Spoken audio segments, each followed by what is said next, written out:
We continue to honor International Women in the month of March. Today, we're featuring one of the most dynamic forces and entrepreneurs in Caribbean music history. In One Caribbean News, Damian Sogren has the story. After 60 years in the music industry, VP Records matriarch Mrs. Patricia Chin continues to pave the way for Caribbean culture on a global scale. Miss Pat, as she is affectionately called, recently sat down to share more on her history, her legacy, and her new book, Miss Pat, My Reggae Music Journey. I'll describe my journey as a very exciting one. I started over 60 years ago, and it's been a ride, interesting one. Struggles and trial, but also joyful. The 6-decade journey with present powerhouse VP Records, which was co-founded with her late husband Vincent Randy Chin, has led to many hands-on and rewarding experiences for Miss Pat.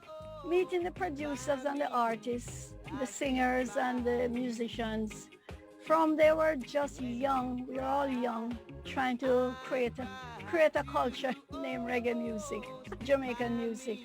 That's where we really started. Some of my very interesting moments is when I was awarded, when I had the Radio City Music Hall, and my name was on the, seeing my name on the marquees up there was so interesting and so proud to see reggae music is really playing in the big New York Apple. With the encouragement of friends, family, and supporters across the globe, Patricia Chin has released her latest labor of love, Miss Pat, My Reggae Music Journey, a memoir of her life and work. We traveled together, and every time I traveled, people would say to me, why don't you write a book? Why don't you write a book? So with that questions, and hoping that my grandkids and great-grandkids can see what I did when I was alive, because my parents, coming from India and China, they did not tell us much about their journey and their struggle. So I wanted to let my great-grandkids and the future generation to see what I did and read what I did, and to break the cycle of knowing the struggle and know about the struggle, but also the joy of coming through to another country and make it well. Miss Pat offered a brief synopsis of what readers can expect in her new book.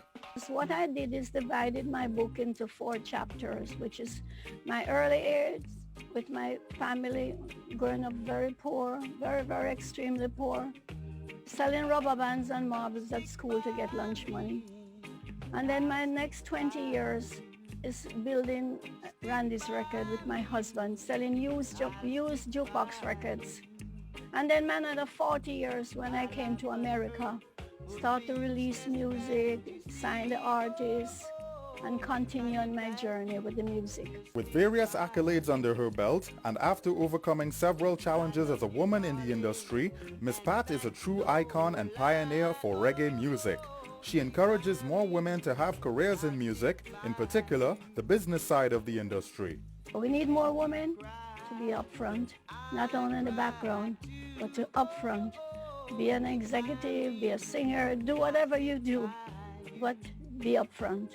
And there's a lot of help for us, because I think women and old, they help each other, because we know the struggle we go through to be recognized. And they usually say the woman is behind every good man, there's a better woman behind them. So be up front, show your colors, and bring up another person with you when you do. Miss Pat, My Reggae Music Journey is available for purchase right now. Proceeds from the book will go towards the Vincent and Patricia Foundation, which supports music and arts education and assists young music entrepreneurs as well as the underprivileged. This has been Damian Sogren for One Caribbean Television.